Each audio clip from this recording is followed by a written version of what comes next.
The first time I heard the dog crying behind that barn door, I felt sorry for it. That was my first mistake. I've had a long time to sit with that thought since, and I still don't know what the second one was. Exactly. Whether it was going back that night with a firehook, or whether it was ever taking the job in the first place. Some mistakes you can point to. Others you only recognize by the shape of everything that came after them. My name's Steve, and until 2 autumns ago I taught English literature at a college that eventually decided it didn't need me anymore. They called it restructuring. I called it what it was, quietly, to no one, for about 8 months afterward. I tried substitute teaching. I tried private tutoring, sitting across kitchen tables from teenagers who resented being there as much as I resented being paid to make them care. I wasn't built for it anymore.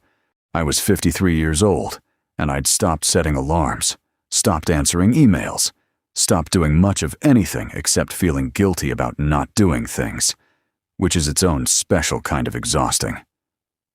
My neighbor, a widow named Mrs. Halverson, who'd apparently decided I was a personal project, was the one who fixed it. She knew a man. Everyone on that block seemed to know a man who ran a small private security outfit out of a garage 2 towns over, contracting out night-watchman works to farms, grain yards, the odd construction site. His name was Earl. He had the look of somebody who'd been in 1 or 2 disagreements in his younger years that hadn't ended cleanly. He didn't ask about my degree. He asked if I could stay awake and if I could stand being alone. And when I said yes to both, he said the job was mine. I'd lived alone for 6 years by then, ever since my wife decided she'd rather be married to someone who got out of bed before noon. I didn't blame her, particularly. I just didn't know how to be the man she needed anymore. And watching myself fail at it every day had worn a groove into me that I couldn't climb out of. Mrs. Halverson used to leave casseroles on my step, like I was a stray she was trying to coax indoors. And I think in her own way that's exactly what she was doing. The property was an old co-op grain yard outside a town called Vantage, the kind of prairie town you're through in under a minute if you don't stop for gas. The co-op had folded sometime in the 90s, and the buildings had just been left. The way things get left out here when there's more land than reason to clear it. Forest ran along the north edge. Everything else was stubble field to the horizon in every direction, flat enough that you could watch weather come at you for 20 minutes before it arrived. My post was a converted rail car set up as a guard hut at the checkpoint gate, battered but livable. A chemical toilet, a little TV that picked up maybe a dozen channels through the static, a floodlight bolted to the roof that threw a cone of white across half the yard and left the rest of it exactly as dark as it wanted to be. My duties amounted to opening the gate for a tractor around noon, closing it, opening it again for a grain truck in the evening, closing it again. 24 hours on, 48 off. Earl told me the last watchman had wandered off, his words, and he said it in a tone that discouraged follow-up questions. So I didn't ask any. Behind the hut, past a scatter of collapsed cattle sheds with their roofs caved in like sprung mousetraps, stood the elevator. One of those old wooden grain elevators you still see standing over prairie towns like church spires, silver gray with age, leaning very slightly in a way that made you not want to stand directly underneath it. It fascinated me more than it should have. There's something about a structure that size, built by people who are all gone now, still standing over a town that's mostly gone too. I found myself walking out to it most evenings, just to look up at it. Behind the elevator, further back where the property fence sagged low enough to step over without trying, the co-op's old administration building sat, gutted. Windows broken into black, star-shaped holes, doors hanging open on their frames like they were inviting you in, which is exactly the kind of invitation you learn, out here, not to take. There was a smaller building near its base I hadn't paid much attention to, a wooden barn, unremarkable, except for one detail that snagged in my mind the first time I noticed it. The door was iron, heavy iron, entirely wrong for a wooden building that age, and the hinges had been welded shut. Not rusted shut. Welded. Someone had taken a torch to those hinges on purpose, and I remember standing there turning that fact over and not liking any explanation I could come up with for it. The first 2 nights were almost pleasant, if I'm honest. I brought books I hadn't touched in years and read them by the hut's one working lamp, and during the day, I walked the fields with the old double-barreled shotgun Earl had issued me, feeling something close to purposeful for the first time in a long while, pretending to myself I was hunting, when really I was just a man glad to have somewhere to be. I heard the crying 3 nights into the job. It came from behind that barn. A high, ragged whimpering, the kind of sound that goes straight past your ears and lands somewhere in your chest, because it sounds exactly like something in pain and asking for help. I told myself it was a dog. I wanted it to be a dog. I went and pressed my ear to a gap in the boards and heard, underneath the whimpering, something that didn't sit right with me even then. A slow, wet, deliberate breathing. Too even, too patient, like whatever was making it knew I was standing there listening. I called Earl. I told him there was an animal trapped behind the old barn, hurt, crying. There was a pause on the line I didn't like, and then a second voice, gruffer, older, came on for just a moment and said, "Don't go mess with what's hunting out there," before Earl came back and told me flatly to stay at my post and mind my own business. I hung up feeling like I'd failed some kind of test I hadn't known I was taking, and I lay awake a long time that night with that sentence rattling around in my skull. What's hunting out there, not what's trapped. What's hunting? I didn't sleep well after that. Around 2 in the morning, my window shattered. Not cracked. Shattered. Glass across my blanket. And I was up with my shotgun before I'd finished being afraid. The floodlight didn't reach the barn from where I stood. I went back in for a flashlight, and on my way out, I saw them in the dirt below the broken window. Paw prints. Big ones. Too big. I should have called Earl a 3rd time and just sat with my back against the wall until sunrise. Instead, I took the fire hook off its bracket by the extinguisher station, put my coat on, and went looking for whatever had been crying, because some idiot part of me still thought I was going to rescue a dog. I pried 2 boards loose and put my flashlight through the gap. There was a hole in the barn's roof directly above a corner, and under that hole, a neat, pale pile of cracked bones, not scattered, arranged the way you'd stack firewood. And in the middle of the floor sat a coffin. A galvanized zinc coffin, the curved lid lying beside it in the rotten straw, like it had been shrugged off rather than lifted. I remember my foot caught the edge of that lid as I stepped back, and it rang out, a high, ragged, almost canine sound, and I understood, all at once and too late, that I had never once heard a dog. I had been listening to that lid for 3 nights and calling it something that could be saved. I don't remember running back to the hut so much as arriving there, out of breath, with no memory of the ground in between. I sat with the shotgun across my knees until the panic in my chest turned into something colder and more useless. The understanding that whatever had been inside that coffin wasn't in it anymore, and that it had gone looking for the one warm thing on the property. Me. 2 nights later, Earl sent a replacement out, I think to check on me, or maybe to replace me outright. I never got the full story, and I never will now.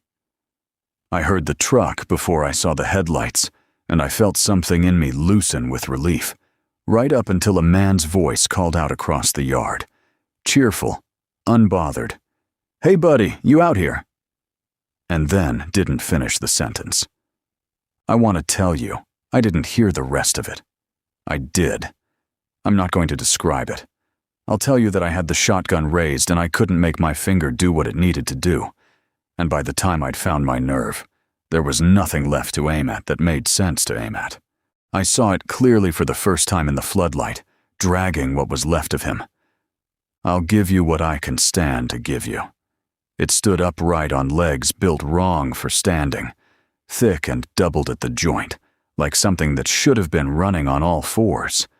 Its arms were too big, too fleshy, human in shape but not in scale, rooted into the shoulders of what might once have been a green canvas work coat.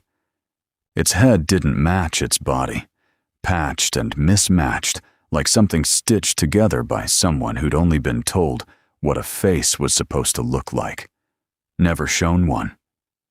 Its eyes were the part I still see when I close mine. I won't try to describe what they did to me, except to say that for about 4 seconds, I could not have moved if the barn itself had caught fire around me.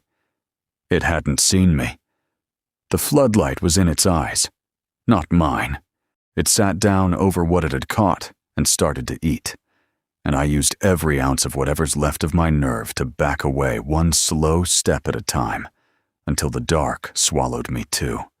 I spent that night in the old grain co-op office, a gutted building with the windows long gone and doors hanging off their frames, hiding in a corridor choked with fallen shelving, watching that thing's shadow slide across the walls every time it passed a window on its slow, unhurried circuit of the yard. At one point, it stopped directly outside, close enough that I heard it breathing, close enough that I could smell it, and my phone rang in my pocket at the exact worst possible moment God has ever chosen to test a man, and I have never in my life silenced anything faster. I watched it through a gap in the shelving, close enough to count the buttons on what was left of that green canvas coat, and it moved past the first window without slowing, and I let myself believe for about 3 seconds that it hadn't noticed anything at all. It didn't matter. It heard something. It came through the window frame after me, tearing the wood apart with its hands like it was peeling fruit, and I ran until running stopped being a decision and just became the only thing my body knew how to do. I don't know how long that chase lasted in real time. It felt like hours. It was probably 20 minutes. What I remember most isn't the running. It's the thinking, the constant, exhausting calculation running underneath the panic the whole time. Don't go toward the forest. You can't see in there, and it can smell in the dark better than you can see in daylight. Don't go back to the hut. That's the first place it'll check. Don't stop. Don't stop. Don't stop. Fear turns out to be less like an emotion and more like a second job you didn't apply for, one that never lets you clock out. I made it to the trash pit near the hut sometime before dawn and buried myself in garbage bags up to my shoulders, on the theory, the prayer, really, that the smell would cover mine. I watched it pass twice more, hands full of what was left of the man Earl had sent, unable to bend down and put its face to the ground, the way I'm certain it wanted to. When the first gray light hit the top of the elevator, it stopped walking. It swayed like something drunk. And then, slow and reluctant, it turned and went back toward the barn and folded itself down through the hole it had made in that roof and went quiet. I want to tell you I made the smart choice after that. I didn't. I told myself sunlight was a weakness, and weaknesses are the only thing standing between men like me and things like that. And I had a shotgun and one clear shot while it slept, and I was never going to get anything closer to an advantage than this. I took my boots off so the straw wouldn't give me away. I found the gap I'd made in the wall. I could see it through the boards, curled under that zinc lid like a blanket, and I lined up on what I hoped, to God, was its head. And I took the shot that was supposed to end this. The hammer fell on nothing. A dry, hollow click, and nothing else. It moved. It pushed the lid aside and sat up and looked directly at where I was standing, like it had known the whole time. And its mouth, did something I still don't have a word for. Not a snarl. Something worse. Something with intention behind it. And I pulled the trigger a second time out of pure animal refusal to accept what had just happened, and got the same hollow, useless click. I hit it across the face with the stock of the gun, as hard as 53 years of bad decisions could manage. And while it reeled, I got the lighter out of my coat pocket and set the straw under it burning. And I ran. And I didn't look back to see how well that worked, because some part of me already suspected it wasn't going to be well enough. I cleared the fence at the edge of the property without breaking stride, which I don't fully understand even now, and I didn't stop running until I hit a paved road and flagged down a truck heading into Vantage. And I don't remember much of the ride, and I took the first bus out of that town with cash I don't remember counting. Mrs. Halverson was on her porch when the cab dropped me at my building, and whatever she saw on my face made her stop mid-wave and just watch me walk past instead of calling out the way she normally would have. I didn't have it in me to explain, and I still haven't. I slept for most of a day once I got home. I drank more than I should have that night, sat by my window with the lights off, and somewhere close to midnight, I looked down into my own courtyard and saw it standing there among the benches, burned along one whole side, black and cracked like old bark, dragging one leg, very much alive. The fire hadn't finished it. It had only made it angrier, and it had found me anyway, all the way back in the city, working a door near the building service entrance, like it was trying every option before daylight forced it to find somewhere new to hide. I didn't sleep the rest of that night. At noon, once the courtyard filled with enough ordinary people doing ordinary things that I felt safe crossing it, I called a cab and left for good. 3 weeks later, someone from Earl's office called to settle up my last pay, and, almost as an afterthought, mentioned that my shotgun had gone out for repair the week before I started, and that nobody had ever gotten around to loading it back up before it went out to the yard with me. Just an oversight, he said. Paperwork slipping through the cracks. He seemed to think this would put my mind at ease. I've turned that phone call over more times than I can count, and I still can't decide which is worse. The version where 2 shots misfired because of something I can't explain, or the version where I stood 4 feet from that thing with a gun that was never going to fire at all, and it let me leave anyway. Earl's man on the phone seemed to think he was doing me a favor, clearing up a loose end. I think about the 2 of us hanging up that call with completely different ideas of what had almost happened to me, and neither of us saying so. I don't know which story I believe. I know it's out there somewhere, healing, patient, and I know it can track a scent across 100 miles of prairie and city concrete. Both. I check my own courtyard every night before I lock the door, and some nights the shadow by the far fence looks a little too still for a shadow, and I stand there a while longer than I'd like to admit, waiting for it to move so I can go back inside and pretend, for one more night, that it didn't.